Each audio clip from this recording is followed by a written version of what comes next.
Well, howdy there, Internet people. It's Bo again. So tonight we're going to talk about what an old atlas can teach us about colonization and victors. 2 videos back, I mentioned Ethiopia as an Italian colony. I included that as a jumping off point, not anticipating so many African colonial history PhDs being in the comment section. Good on you guys. You're right, it was never really a colony. Not really, it was never a functioning colony, it was an occupied territory. There were some colonies around it, but it all got lumped together as Italian East Africa. But Ethiopia, well, it was just occupied. Attacked in 1935, 1936, something like that. And the Italians only held it for a few years. And that entire time, there was conflict. But see, the victor will never be asked if he told the truth. Got a Collier's Atlas, copyright 1940. I'm not sure if you can actually see this, but there's Italian East Africa right there. And it's marked. It is marked. Seems like an odd thing for an atlas made in the U.S. to do. I mean, why would we give the fascists that win? Why would we give the Italians that win? We weren't technically at war yet, but we'd already picked our side.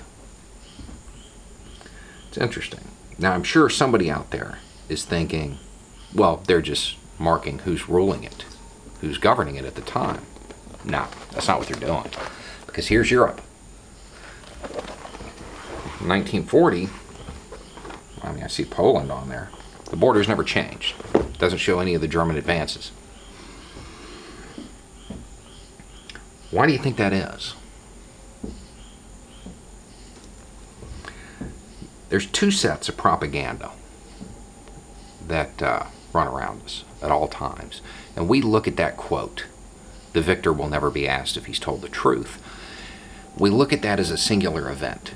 If you win this event, you're not going to be asked if you're telling the truth. The thing is, there are always winners and losers. There are always victors. And those victors are always producing stuff like this book. That propaganda is immense, and it's around us all the time. There's 2 kinds. You have the nationalist kind that you see all the time. You see it everywhere. USA, USA, we're number 1. Love it or leave it. America's number 1 in everything.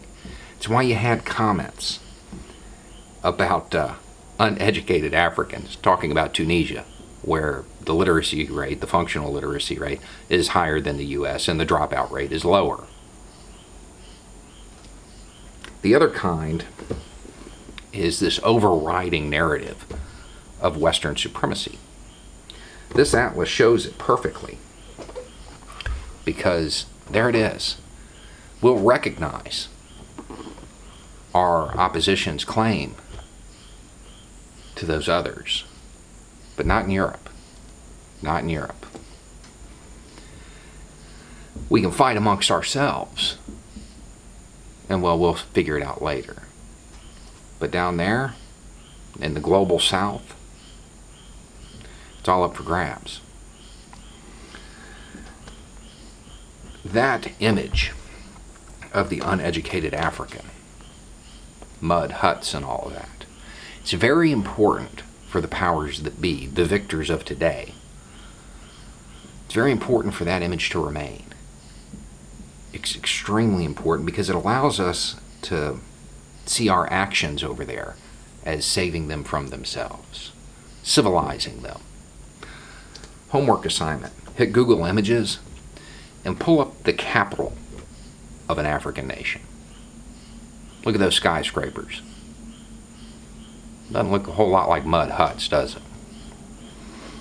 They don't need us.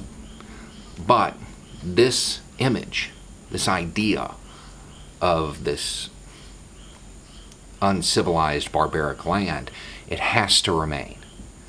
Because colonization never ended. It never stopped. It just changed a little bit. What was colonization? It's about wealth extraction. That's what it was about, period. Full stop. It's about getting the money. Nothing's changed. We swapped out flags for corporate logos and ongoing long-term military occupations for airstrikes and puppet governments. That's all that happened. There was no real change in philosophy, just in tactics. It's still about wealth extraction. In 2007, DoD created AFRICOM. Okay, that's Africa Command. The Department of Defense now has a specific command to deal with Africa. What's its mission? Africa Command, with partners, disrupts and neutralizes transnational threats. Okay. Protects U.S. personnel and facilities. All right. Prevents and mitigates conflicts. I don't know that DoD should be involved in that. That's not something they're very good at. And builds African partner defense capability and capacity in order to promote regional security, stability, and prosperity. There it is. It's always about money.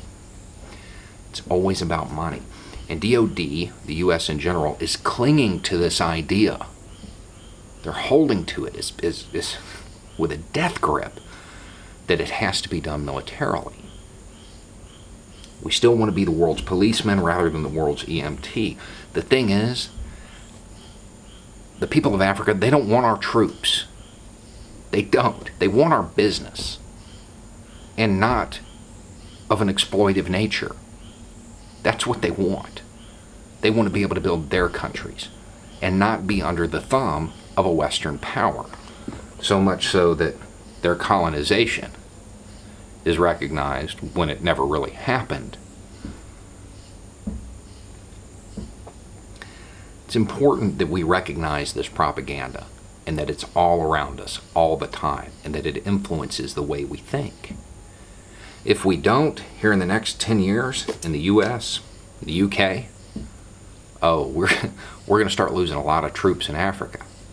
Because as these countries grow and develop, and they have,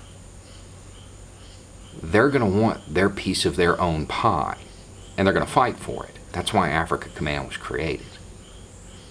The whole job of that command is to keep Africa under the U.S.'s thumb. That's what it's there for.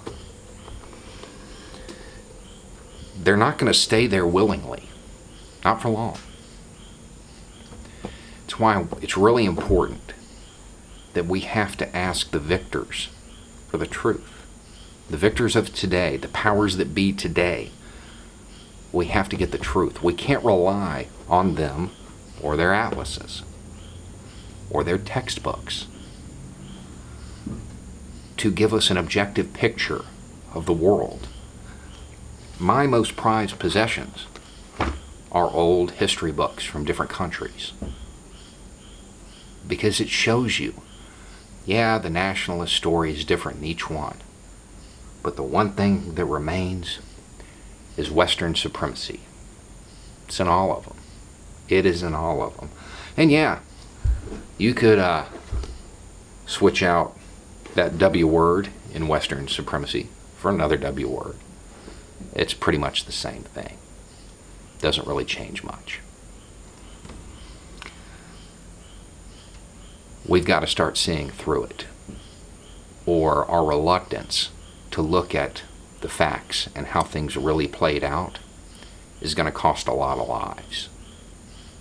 Anyway, it's just a thought. Y'all have a good night.